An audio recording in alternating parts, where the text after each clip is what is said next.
السلام علیکم۔ Head lines آپ جان چکے۔ بلیٹن کے آغاز میں بات کریں گے۔ وزیر اعظم شہباز شریف دورہ فرانس مکمل کر کے لندن پہنچ گئے۔ ایون فیلڈ اپارٹمنٹس کے باہر میڈیا سے گفتگو میں وزیر اعظم کا کہنا تھا کہ موسم سے متعلق کانفرنس میں شرکت کے لیے پیرس گیا تھا۔ آئی ایم ایف کے ایم ڈی سے دوستانہ گفتگو ہوئی۔ آئی ایم ایف پروگرام اب منظور ہونا چاہیے۔ اسحاق ڈار اور ان کی ٹیم آئی ایم ایف سے رابطوں میں ہے۔ دعا کریں I M F board programme کی منظوری دے دے۔ تو وزیر اعظم شہباز شریف دورہ فرانس مکمل کر کے لندن پہنچ گئے۔ ایون فیلڈ اپارٹمنٹس کے باہر میڈیا سے گفتگو میں وزیر اعظم کا کہنا تھا کہ موسم سے متعلق کانفرنس میں شرکت کے لیے پیرس گیا تھا۔ آئی ایم ایف کے ایم ڈی سے دوستانہ گفتگو ہوئی۔ آئی ایم ایف پروگرام اب منظور ہونا چاہیے۔ اسحاق ڈار اور ان کی ٹیم آئی ایم ایف سے رابطے میں ہے۔ وزیر اعظم شہباز شریف کی گلوبل فائنینسنگ پیکٹ سمٹ کے موقع پر دوسرے روز بھی عالمی رہنماؤں سے ملاقاتیں۔ وزیر اعظم نے چینی ہم منصب، جرمن چانسلر، یورپین کمیشن کی صدر اور اسلامک ترقیاتی بینک کے صدر سے الگ الگ ملاقاتیں کیں۔ اسی حوالے سے تفصیلات جانیے اس رپورٹ میں۔ فرانس کے دارالحکومت پیرس میں گلوبل فائنانسنگ پیکٹ سمٹ کا انعقاد۔ وزیر اعظم شہباز شریف نے اس موقع پر دوسرے روز بھی عالمی رہنماؤں اور بین الاقوامی مالیاتی ادارے کے سربراہان سے ملاقاتیں کی۔ وزیر اعظم شہباز شریف اور چین کے وزیر اعظم لی کیچیانگ کی ملاقات میں سی پیک سمیت دو طرفہ تعلقات پر بات چیت ہوئی۔ وزیر اعظم نے پاکستان کی جغرافیائی سالمیت کے لیے چین کی حمایت کا شکریہ ادا کیا۔ وزیر اعظم نے چینی ہم منصب کو دورہ پاکستان کی دعوت دی، جو انہوں نے قبول کر لی۔ وزیر اعظم شہباز شریف نے جرمن چانسلر سے ملاقات میں 163 ملین یورو کی معاونت پر شکریہ ادا کیا۔ دونوں ممالک میں تجارت، سرمایہ کاری، توانائی سمیت مختلف شعبوں میں تعاون بڑھانے پر اتفاق کیا گیا۔ وزیر اعظم شہباز شریف نے یورپی کمیشن کی صدر سے بھی ملاقات کی۔ اس موقع پر وزیر اعظم نے کہا کہ پاکستان میں جی ایس پی پلس پر مضبوط سیاسی عزم موجود ہے۔ وزیر اعظم شہباز شریف سے برازیل کے صدر نے ملاقات کی۔ وزیر اعظم نے دفاع سمیت دیگر معاملات میں برازیل کے تعاون کو سراہا۔ وزیر اعظم سے اسلامی ترقیاتی بینک کے صدر محمد الجاسر نے بھی ملاقات کی۔ وزیر اعظم نے اپنی ٹویٹ میں کہا کہ عالمی برادری شرم الشیخ میں COP 27 میں کیے گئے وعدوں پر عمل کرے۔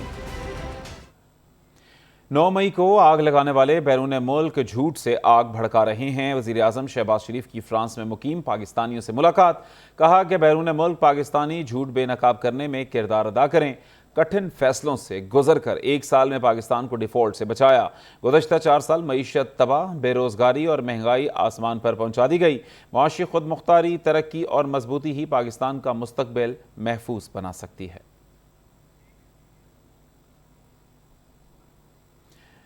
کبھی کسی کو دھوکہ نہیں دیا، مسلم لیگ نون کو کیسے دے سکتا ہوں۔ آصف علی زرداری کی میثاق معیشت کی پیشکش۔ ایپٹما ہاؤس میں صنعتکاروں سے گفتگو میں کہا کہ میں میثاق جمہوریت پر دستخط کرنے کے لیے تیار ہوں۔ عدم تحفظ کی وجہ سے پاکستانی بیرون ملک سرمایہ کاری کر رہے ہیں۔ ملک کے بہتر مستقبل کے لیے سب کو متحد ہونا پڑے گا۔ The cricketer, I told him, second day or third day on the parliament, you sign a charter of economy with us. I don't care what you do to us.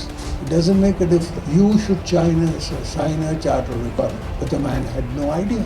Half the people sitting there do not have any idea. اس سے کبھی commerce کی ہو، کبھی دھندا کیا ہو، کبھی درخت لگائے ہوں، کبھی پودے لگائے ہوں. And nobody who doesn't know agriculture, because we are an agrarian society. From the days of Indus, Sindhu کے زمانے سے، when it was called Sindhu, ہم لوگ agriculture نائل کی طرح we were producing. So anybody who doesn't know agriculture doesn't know Pakistan. میں نے کسی کو دھوکہ نہیں دیا تو پی ایم ایل این کو میں دھوکہ نہیں دوں گا۔ سویلینس کے ملٹری ٹرائل کے خلاف درخواستوں پر 9 رکنی لارجر بینچ سے علیحدہ ہونے پر جسٹس قاضی فائز عیسیٰ نے ایک نوٹ تحریر کیا، جسے دوسری مرتبہ اپلوڈ ہونے کے بعد ویب سائٹ سے ہٹا دیا گیا ہے۔ جسٹس قاضی فائز عیسیٰ کا تحریری نوٹ میں موقف تھا کہ انہوں نے کبھی رجسٹرار آفس کو کسی نوعیت کا مقدمہ لگانے کا نہیں کہا۔ جب سے ان کی عدالت عظمیٰ میں تعیناتی ہوئی ہے، تب سے کبھی کسی مقدمے کی سماعت سے گریز نہیں کیا۔ ہمیشہ کوشش کی کہ ہر فیصلہ ایک ہی پیمانے سے آئین و قانون کے مطابق کیا جائے۔ جسٹس قاضی فائز عیسیٰ نے واضح کیا کہ supreme court practice and procedure act کی معطلی کے بعد سے عدالت میں نہیں بیٹھا۔ آج تک چیف جسٹس نے میرے موقف کی تردید نہیں کی۔ میری رائے میں عدالت عظمیٰ کے سربراہ کو ایسا نہیں کرنا چاہیے۔ ادراک ہے کہ چیف جسٹس نے اپنے ساتھیوں کو بلا وجہ غیر ضروری کشمکش میں الجھا دیا ہے۔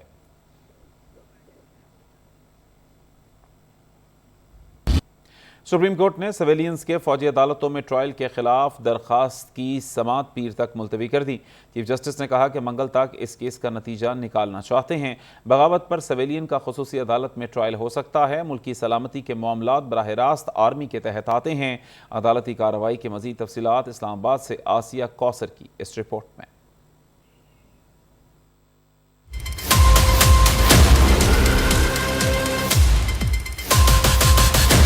چیف جسٹس عمر عطا بندیال کی سربراہی میں سپریم کورٹ کے 7 رکنی بینچ نے عام شہریوں پر فوجی عدالتوں میں مقدمات کے حوالے سے دائر درخواستوں پر سماعت کی۔ سول سوسائٹی کے وکیل نے اپنے دلائل میں کہا کہ آرمی ایکٹ قوانین کو بدنیتی کے تحت استعمال کیا جاتا ہے۔ جن کا ٹرائل ملٹری کورٹس میں ہوگا انہیں اپیل کا حق حاصل نہیں ہوگا۔ جسٹس عائشہ ملک نے سوال کیا کن وجوہات کی بنا پر سویلینز کا ٹرائل آرمی ایکٹ کے تحت کیا جا رہا ہے۔ جسٹس منصور علی شاہ نے سوال کیا بتائیں کس طریقہ کار کے تحت یہ تمام گرفتاریاں کی گئیں۔ جسٹس مظاہر نے سوال کیا کہ آپ یہ نہیں بتا سکے کہ کن درج مقدمات میں آفیشیل سیکرٹ ایکٹ کے دفعات شامل کی گئیں۔ کمانڈنگ آفیسر کیسے سویلینز کی حوالگی کا مطالبہ کر سکتا ہے؟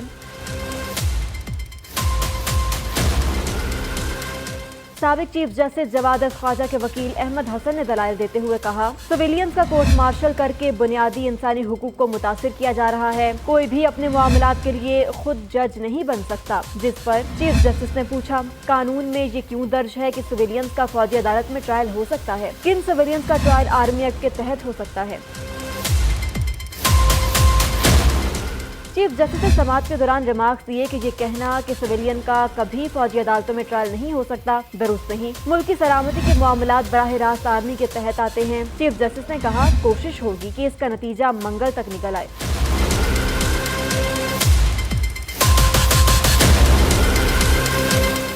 اٹارنی جنرل نے گرفتار افراد کی فہرست بھی عدالت میں پیش کی اور بتایا کہ اسلام آباد پولیس کی تحویل میں کوئی شخص گرفتار نہیں۔ پشاور میں 4 لوگ زیر حراست ہیں۔ پنجاب میں MPO کے تحت 21 افراد گرفتار ہیں۔ انسداد دہشت گردی قانون کے تحت 141 افراد گرفتار ہیں۔ سندھ میں 172 افراد جوڈیشل تحویل میں ہیں۔ 345 افراد گرفتار ہوئے اور 70 رہا ہوئے۔ 102 افراد فوج کی تحویل میں ہیں۔ کوئی صحافی، وکیل، خاتون اور کم عمر فوج کی تحویل میں نہیں۔ عدالت نے کیس کی سماعت پیر 9:30 بجے تک ملتوی کر دی۔ امریکہ میں پینٹاگون پر حملہ ہوتا تو کیا اس شخص کو چھوڑ دیا جاتا؟ وزیر خارجہ بلاول بھٹو کا قومی اسمبلی میں اظہار خیال۔ کہتے ہیں کہ امریکہ میں قانون کے مطابق حملہ آوروں کو سزا دی گئی۔ 9 مئی کے بعد انہیں بار بار پیغام دیا کہ اعلان لا تعلقی کریں اور معافی مانگیں۔ اس لیڈر نے بات نہیں مانی اور اپنی پارٹی کو بند گلی میں پہنچا دیا۔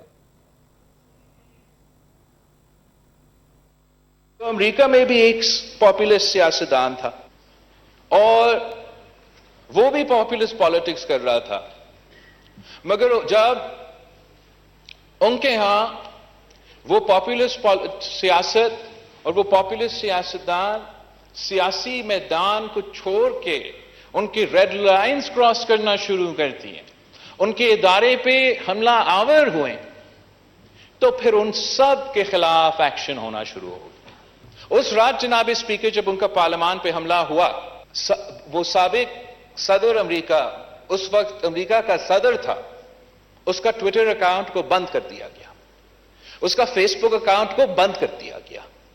وہ کسی بھی سوشل میڈیا پلیٹ فارم پہ اپنا رائے شیئر نہیں کر سکتا۔ سب سے بڑا جمہوریہ۔ وفاقی وزیر داخلہ رانا ثناء اللہ کہتے ہیں کہ موجودہ بحران میں ایک وجہ عدالتوں کا انصاف نہ کرنا ہے۔ سینئر ترین جج نے بینچ کو غیر آئینی اور غیر قانونی قرار دیا ہے۔ 2 سینئر وکلاء پٹیشن دائر کرنے سے قبل چیئرمین PTI سے ملے۔ اندیشہ ہے کہ اس بینچ کا فیصلہ بھی 14 مئی کے الیکشن کے فیصلے سے دوچار نہ ہو۔ مزید تفصیلات اس رپورٹ میں۔ وزیر داخلہ رانا ثناء اللہ کی قومی اسمبلی میں اظہار خیال کے دوران عدلیہ پر تنقید۔ موجودہ بحران کو عدالتوں کا انصاف نہ کرنے کی وجہ قرار دے دیا۔ رانا ثناء اللہ نے فوجی عدالتوں میں سویلین کے ٹرائلز کے خلاف درخواستوں پر سماعت سے متعلق کہا کہ دونوں سینئر وکلاء اپنی اننگز کھیل چکے ہیں۔ دونوں ممبران نے زمان پاک میں فتنے سے ملاقات کی۔ پیٹیشن دائر کرنے سے قبل دونوں سینئر وکلاء چیئرمین PTI سے ملے۔ اس کے بعد یہ دونوں وکلاء چیف جسٹس سے ملے۔ اس پٹیشن کو دائر کرنے سے پہلے یہ دونوں سینئر وکلاء صاحبان فتنے کو زمان پاک لاہور میں جو ہے یہ ملے ہیں، اور اس کے بعد یہ چیف جسٹس آف پاکستان کو ملے۔ اور اس کے بعد جو ہے یہ جو ہے وہ پیش رفت ہوئی ہے۔ وفاقی وزیر داخلہ نے کہا کہ نامزد چیف جسٹس نے کہا کہ یہ بینچ غیر قانونی ہے، مگر بینچ پھر بھی باضد ہے اور فیصلے کرنے کو تیار ہے۔ سینئر ترین جج نے بینچ کو غیر آئینی اور غیر قانونی قرار دیا۔ اندیشہ ہے کہ اس بینچ کا فیصلہ بھی 14 مئی کے الیکشن کے فیصلے سے دوچار نہ ہو۔ ایک ایسی عدالت جس کے اوپر اسی عدالت کے سینئر ترین ججز نے اعتراض کیا ہے، اسے عدالت ماننے سے انکار کیا ہے، اس بینچ کی تشکیل کو غیر آئینی اور غیر قانونی قرار دیا ہے، اس کا فیصلہ بھی جو ہے وہ 14 مئی کے پنجاب میں الیکشن جیسے جو ہے وہ قسمت سے جو ہے وہ دوچار نہ ہو۔ رانا ثناءاللہ نے مزید کہا کہ ہمارے بحران سے نہ نکلنے کی ایک وجہ عدالتیں اور جج صاحبان کا انصاف نہ کرنا ہے۔ عدالتیں یا ججز ان لاز کا شکار ہیں یا وہ سیاست کر رہے ہیں، کہیں مدر ان لا کا معاملہ ہے تو کہیں سن ان لا کا معاملہ ہے۔ ملک بھر میں گرمی بڑھتے ہی لوڈ شیڈنگ کا دورانیہ بھی بڑھا دیا گیا ہے۔ دن رات بجلی بندش سے شہری بلبلا اٹھے ہیں۔ گھنٹوں کی لوڈ شیڈنگ نے عوام کی زندگی اجیرن بنا دی۔ اسلام آباد سے رپورٹ دیکھیے۔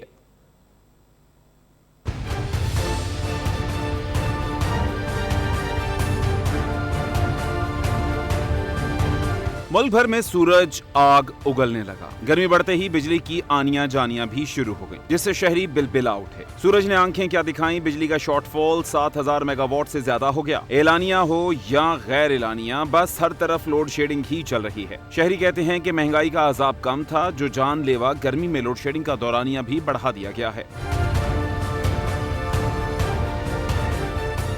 ذرائع پاور ڈویژن کے مطابق ملک میں بجلی کا شارٹ فال 7800 میگا واٹ تک پہنچ گیا۔ بجلی کی مجموعی پیداوار 19100 میگا واٹ ہے۔ ملک بھر میں بجلی کی طلب 26900 میگا واٹ ہے۔ شہری علاقوں میں لوڈ شیڈنگ کا دورانیہ 6 سے 8 گھنٹے، دیہی علاقوں میں لوڈ شیڈنگ کا دورانیہ 10 سے 12 گھنٹے تک جا پہنچا ہے۔ ملک میں بدترین لوڈ شیڈنگ کا معاملہ قومی اسمبلی تک پہنچ گیا۔ نور عالم خان نے کہا کہ بجلی محکمہ بند کرتا ہے، گالیاں ہمیں پڑتی ہیں۔ وفاقی وزیر برائے آبی وسائل خورشید شاہ نے کہا کہ بے نظیر بھٹو نے تھرکول کے 5000 میگا واٹ کا معاہدہ کیا تھا، جسے منسوخ کر دیا گیا۔ مزید بتا رہے ہیں اسلام آباد سے صدیق ساجد۔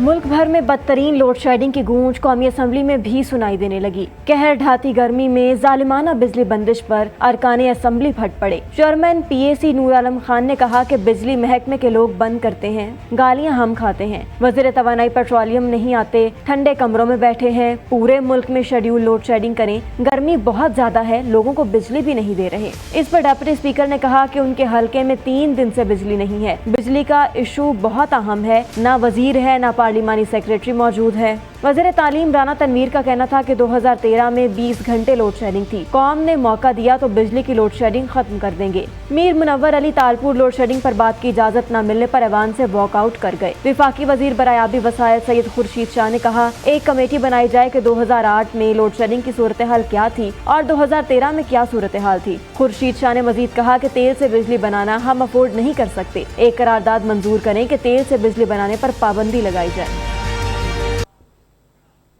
سخت ترین گرمی میں بجلی کی بدترین لوڈ شیڈنگ نے شہریوں کا پارا ہائی کر دیا۔ سبھی یہ جاننا چاہتے ہیں کہ آخر لوڈ شیڈنگ میں اچانک اتنا اضافہ کیوں ہو گیا ہے، ملک میں بجلی کی کتنی پیداوار ہے، طلب اور رسد میں کتنا فرق ہے۔ عوام کے ان تمام سوالات کا جواب جانیے اس رپورٹ میں۔